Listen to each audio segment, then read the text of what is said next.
Hello there and welcome back to the Network Save, where Rob and I are just about to start our first game of the season, the second season. So Rob somehow managed to keep his job at Palace, God knows how. Should have been sacked, but for the benefit of the save, I'm glad he wasn't. But yeah, we have a lot of transfers. Rob and I have had a long period of time now to really get out the old and get in with the new and really stamp our own on our team. So I'm now going to go in and tell you the almighty transfers we have made to transform this Brighton side from a top half team to pushing into Europe. Let's get into it. Okay, so our first signing was, well, other than the three youngsters I talked about last episode, the goalkeeper and the two young centre-backs who I want to send out on loan, our first signing for the first team is Joey Thielmann. Now, really, I made this signing before I really knew what else we were going to get in, but he just offered really good value, and those mentals are decent. That passing is 17. He can take a penalty, which is a bonus. He's only on 25k a week. He's 23 and was only 6 million. I just thought, what a great backup to have. He can cover playmaking roles, the Mazzarda role. Why not? 23, I thought I'll take the risk. And look at that, 6 million. He's already got a much higher value, so I reckon we'll be able to sell him for a much bigger profit if we need to. Right, I needed a keeper. Well, really, I needed a backup keeper. And Sanchez is great, he's been doing brilliant. Jason Steele, though, I'd rather die than play on this game. So we did manage to get rid of Jason Steele. And to come in as backup, though he's rated a little bit better, to be honest, is the old Football Manager classic. Everybody has signed him at some point, Livakovic. So now him and Sanchez are both fighting for that first team spot. They might both get games, I might rotate them now. Annoyingly, they both are first choice goalkeepers, so we might have a bit of upset. But that young goalkeeper we signed, he's been put back out on loan for a year, has agreed in the transfer, and what a great signing. I mean, 4.5 million, he's on 39k a week, pretty darn good, I think. His value's already up, so if things do go bad or he gets upset and we keep Sanchez, we're going to make a tidy profit. So that's Livakovic. Now, next up was a controversial one. It's Renan Lodi, in from Atletico Madrid.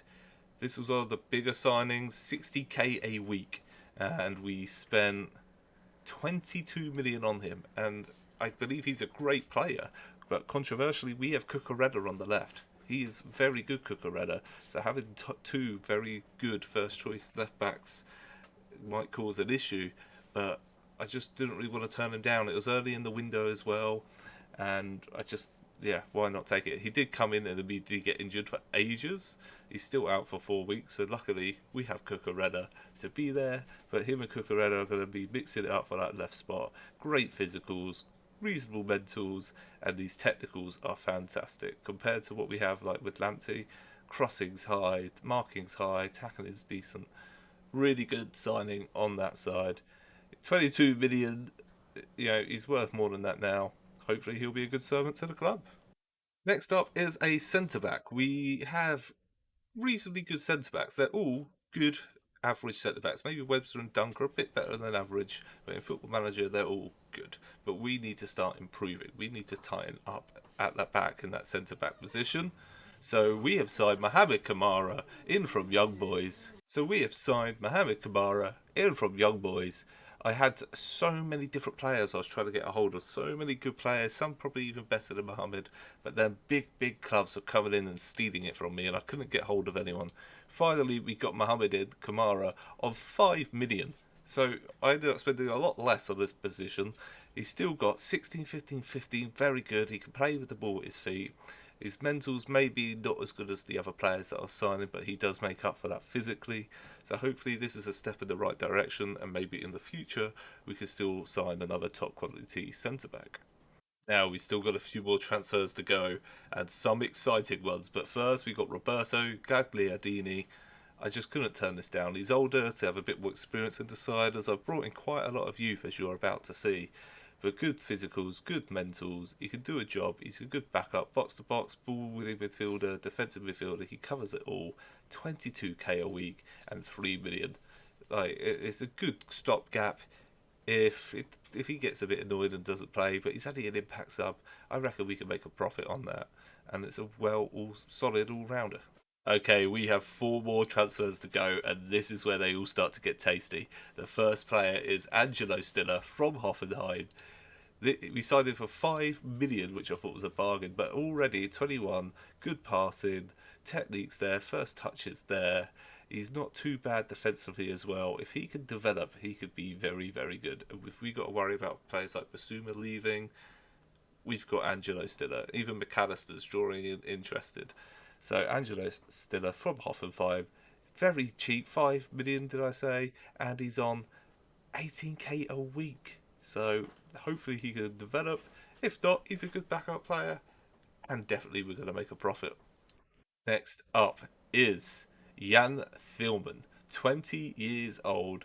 Really, I've signed him for this striker position as a backup to Mope, and if he develops, he's going to be far better. Maybe he already is pretty close, but we have signed him for 11 million. He's currently on 44k a week, so it's a lot of money, but look at him. At 20 years old, from Cologne, I feel like he could be very, very good. And if Mope continues his bad form from the end of last season, he's got competition now. He's going to be out the side. So 20 million, 44k a week, can't go wrong. Now we have 2 signings left. And these 2 are the biggest 2 signings. This one particularly in the wage, 85k a week, but 20 years old for a young English talent. If I had the opportunity to get him in, I had to do it. I was thinking he could play that shadow striker role where Trossard is, and at 20 he's that good already. Where's he going to be? Look at those physicals, technique, dribbling, first touch. If we can get his finishing to improve, age 20, I think we can. What a player he can be. Now this has dismantled the wage structure a bit. He was the last signing to come, so hopefully we don't have to make more and we can deal with the rest of the squad. But 20 years old, what a signing. We signed it for 25 million, so this was a big transfer, and it's not even our biggest. It is biggest in terms of upfront fee, but look at that, 72 to 95 million already. We're going to make a profit on him if he leaves, but Noni Madueke is here, and he's going to stir up some trouble, I believe. Look at that, he's played brilliantly for the under-21s. Let's hope he can bring that form into the first team for Brighton. Now, finally, the biggest transfer of the window, 19-year-old Sesko. He's one of the big players of on Football Manager this year. I've signed him in previous FMs, even for Brighton, but this year he is in. If I need a target man to replace Mitrovic is old. Sesko's going to slowly take that position from him. As Mitrovic gets older and falls out of the team, I'm hoping Sesko is just going to grow better and better and fill in that position. 50,000 a week, so still quite a lot, but only a squad player, so he's ready to earn his way into the side. He was 30 million, if I can click the right button. 30 million, I believe this was in installments, working it up. But what a signing that is. He is going to really develop into a top player, as hopefully I've seen him do with other saves. First of all, on the outs, we've signed some players for this position. So Franjic, he's been a good backup to Basuma, but he's going out on loan now. He needs to keep getting that game time, and hopefully he can develop. And if he doesn't develop well enough, we'll get a tasty profit. But I feel like hopefully now we're developing him for a sale. We signed him for 2 million. So hopefully that value is going to go up and we can make a tasty profit. Next up, Jakub Mulder wasn't really going to feature in my plans last season, but he really stepped up in that second half of the season. He's very good, but I mean he's average at everything, but he's not a standout. And the players that we've managed to sign, I've decided that we're going to cash in on Mulder. £15 million in for him. I feel that's very good value. We could better invest that in the squad. Another player on the out, because we have signed some very good replacements. Aaron Connolly has gone for 10 million to Brentford. Now, Aaron Connolly is not bad. Just with Neil Mope on his side, he didn't get that much game time. He might develop to be pretty good, but 22 now, he's getting on the end of that development, and 10 million in the bank to go towards the players we did sign. We had to go for it. Then we managed to get 7.5 million for Zakiri. He was out on loan last season. He's got hopefully a prospect for Brighton in real life, but in this game we're going to cash in, and you can't turn down 7.5 million. Joel Veltman has gone, the 30-year-old defender. He's very, he's good, he's loyal. You can't go wrong with him, but 6 million to improve the squad the way we did, you can't knock it. Another young Brighton player who has potential in real life. He's been going out on loan to the Championship and doing well, but we've let him go due to the players that we've signed. 5 million in the bank, we could reinvest it. Another big out was Adam Lallana. He was upset and we tried to get him out, but he just did not perform last season, and I wanted him off the wage bill. He was a lot of money on that wage bill. We could invest better elsewhere. Other than that, we just had a lot of other youngsters that were, they're half decent in the UT that we sold for a bit of money. We got 5 million for Kadra, 2.6 million for Jenks, and we also have a few more players getting a few. We've got a couple million offered for Jensen, and I'm trying to get offers in for Heck and Dendonker, but they might go out on loan. But that wraps up the signings for the club, and now we need to prepare for this first game against West Ham. This is a very familiar lineup. We do have Lodi injured, Kiefer Moore injured. I don't know how we're going to cope without Kiefer Moore, and Thielmann injured, but I'm going to build my squad to tackle the first game of the season against West Ham. But let's quickly meet up with Rob and see how he's doing. So here he is, Rob, the man who somehow is still with a job. How did your transfer window go? Well, Liam, I have to tell you, I have signed some crackers this season, and there's still more to come possibly. But I have to say, my big one would be Corentin Tolisso, the man from Munich, who's now an Eagle. Yeah, I wasn't too happy at this signing, to be honest. What a player, but 115k a week. Yeah, but you have to think, I've freed up wages all over the place, and honestly, I still have, I have 103k a week still to spend on my wage budget. What can I say? I'm a wheelie dealer. You're Harry Redknapp in the making. Any Phil Jones signings out there, or is this a serious window for you now? Is it after the catastrophe from last season? I've reined it in. I've not gone mental. I've looked at what we needed to do, and I've done it. And now I'm just looking for just a little bit of je ne sais quoi to go on the squad. Je ne sais quoi should not be said in a Stokian accent. Oh, that's hilarious. Well, if you want to see Rob signings in more detail, you can go and watch his video and laugh. I'm sure there's something stupid in there. He can't help himself. That is true. Okay, so here is how we line up for the first game of the season away to West Ham.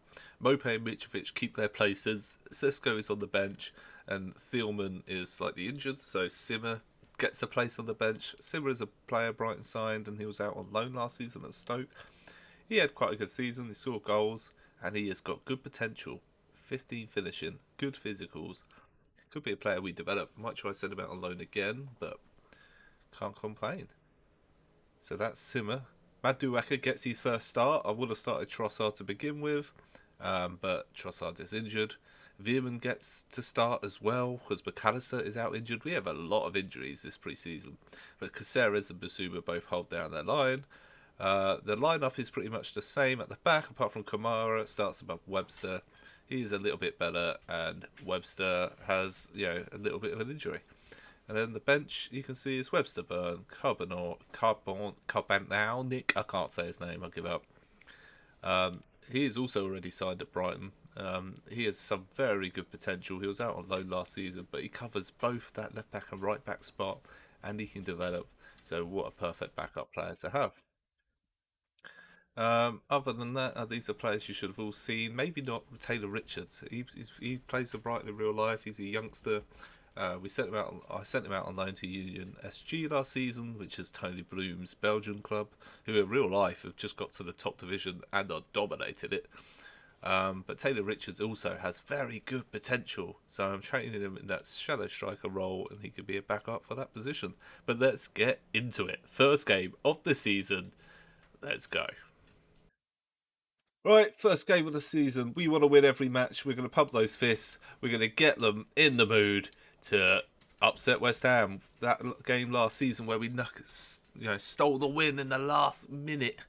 Hopefully we can do something like that again, or just win it comfortably. You know what? I'll take that. Let's win it comfortably first. But if we have to, I'll accept a last-minute winner. And we're off. We managed to finish in that top half last season. Can we go one better? Can we push towards those European places? We've signed some great players, but some of them are really young, and maybe it's going to take a year to develop them and push them to push us. No, Rob's already 1-0 up. It's not good, but we finally have our highlight.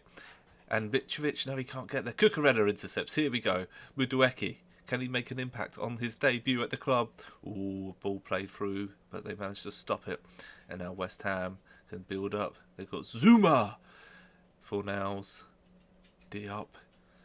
Come on, we want a good start to the season. It's not an impossible opening game, but it's still difficult away to West Ham.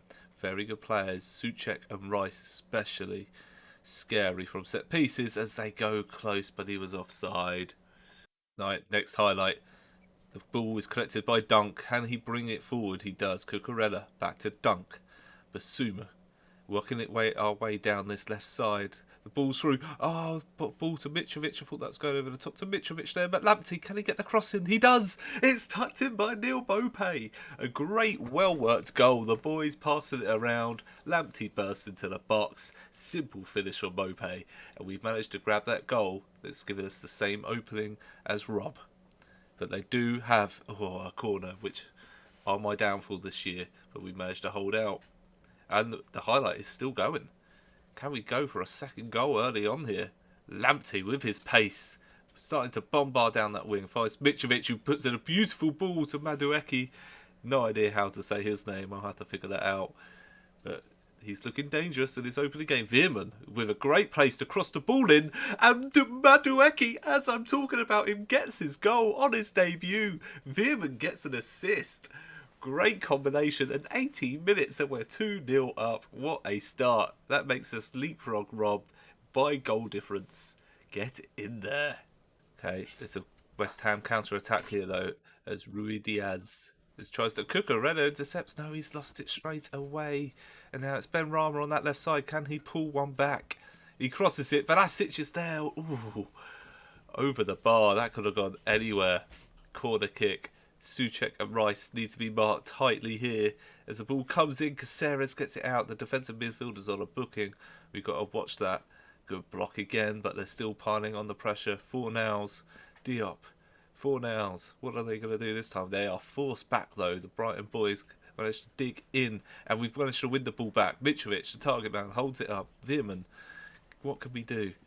Good passing. We settle the ball down. We take ownership of the game, and we send Cucurella with tons of space on that left. He finds Maupay in the box into Madueke, who gets his second of the game.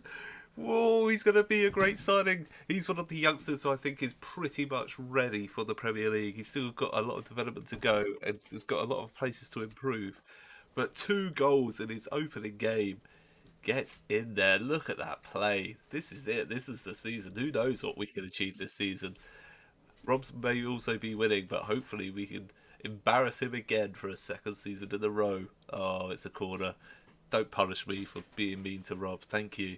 Ball is clear. Madueke again doing damage in both halves of the pitch. Oh, they do manage to get forward there and beat a player. Oh, God. Ruiz, Bowen. Jared Bowen's a class player, but we managed to hold on.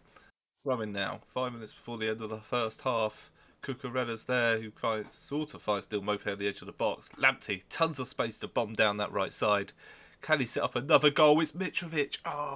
To have both strikers score and the shadow striker would have been great, but I could not ask for anything more. I asked for a comfortable game, and I got it. Let's hope the second half continues to be that way. Got to praise these boys. What a performance. They're doing brilliantly. Keep it going. I'm not touching anything. Just get back out there and deal some damage. Here we go for the first real highlight of the second half. And Cucurella he intercepts so much. Madueke. Whoa. Can you believe he scored 2 goals? Bloody hell. Where was that going? Back to PSV, I think. Time is starting to tick by here, but that's fine by me. I'll take the 3-0 win. Don't concede. Yep, if we don't want to score anymore, but we don't concede, I will take it. I say that, and it's West Ham on the attack. Vlasic, he had way too much space there. No one near him. That was dangerous. Going to make some subs because all three of our midfielders on bookings. I'm taking off Basuba and Caceres. They're the two of the more defensive players of the three, so they're more likely to get the booking. I was going to bring on Sesko, as Mitrovic is not performing as well as the others, but I want to keep a sub just in case. Both our fullbacks now are getting pretty tired, which is expected. They've got to run that whole length of the pitch. They are our full attacking width. Lamptey can get injured a lot, so it is going to be Carbonic to come on that right side, and Mitrovic gets to see out the game. 5 minutes to go. West Ham are moving forward here, passing around the edge of the box. Carbonic managed to get an interception coming on, but Mitrovic can't head it on into the path of Bope. So West Ham managed to regain the ball, and it's a ball to Bowen. Cucurella again. Lodi is going to have a trouble getting into the side. We just spent big on a new left back. Maybe we shouldn't, but we didn't have anybody there really apart from Dan Burn. But Cucurella, maybe knowing he's got big competition, is pushing his performances up as Mitrovic does that target man role beautifully to put Madueke through. But again, I'm surprised he scored too, because that was sky high once again. He sent more out of the stadium as well than he's put in the goal. Coming up to full time now. Surely this is it. Last highlight. It's just to see that referee blow that whistle. Come on. Let's hold out. 3-0 win. What a game.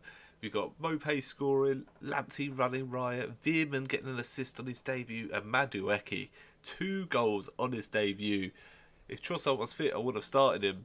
Maybe now Trossard is going to have to find a place on the bench. What a performance. Good performance, everyone. Well done. Hopefully we can take that momentum forward into the rest of the season now. Let's see who we have to play next, and then we'll catch up with Rob. So next we do have Chelsea. Now we did manage to get some results against Chelsea last season, so hopefully it's not going to go too bad. Then I can rotate the team to play Fulham in the Cup. And then we've got quite a reasonably nice game against Bournemouth, but then Newcastle have probably made some big signings, followed by Liverpool. Let's see if Newcastle's made any big signings at the end here. Karius in for 5.5 million. Guedes in for 36 million, I believe. No, this wasn't the player I was thinking of. I mean, he's okay, but I wouldn't say he was world class. Paulista from in that defensive position again, good, not outstanding. 31. They don't seem to be doing too much with their money so far. Anyway, let's get back and speak to Rob. How was your game then, Liam? Well, my game couldn't have gone better. A 3-0 win at West Ham. We scored 3 goals in 31 minutes, and then that was it. But yeah, cracking result. Madueke on his debut only started because Trossard was injured, grabbed 2. So couldn't ask for more really. How about you? It was not too bad actually. Got Edgewood with a penalty in the 4th minute, knocked that in. Cruising for most of the 90 minutes. Got a second goal from Yaremchuk, who was all over the place today, getting himself stuck in. He got an ease assist. You've been hammering me for ease the past couple of weeks, and I've said no, and now he's on the assist sheet. I've got recordings of you telling him to fuck off, to rot in the reserves. He needs to leave for the better of his career. I gave him a home and a place. He wanted to come back in the press. You can't turn it around. He's just playing well to earn his way back into my side. He's not going anywhere. He's locked. He's in the dungeon. He's not going anywhere. That turned very quickly. He'll be let out when he's needed. If he comes back to haunt me in a Brighton Palace game. That would be poetic. That would. No, poetic? No, it's gonna be. I treated him nice. That would. I guess the moral of the story will be to be an arsehole. Yeah, maybe. West Brom did score in the 92nd minute, but we ignore that. We move on. We've got the win. Yeah, I see that as a vulnerability that I'm waiting to exploit. Oh, I'm sure you fucking do. I see a vulnerability after your team switches off in the first half. To be fair, when we're 3-0 up, we can do. To be honest, it's dangerous. They still couldn't score. We switched off. Dangerous. Yeah, we'll see. Well, at least we both got the win. Both got the win, and somehow both still in the job. On to the next one. See you in the next one. See you in the next one.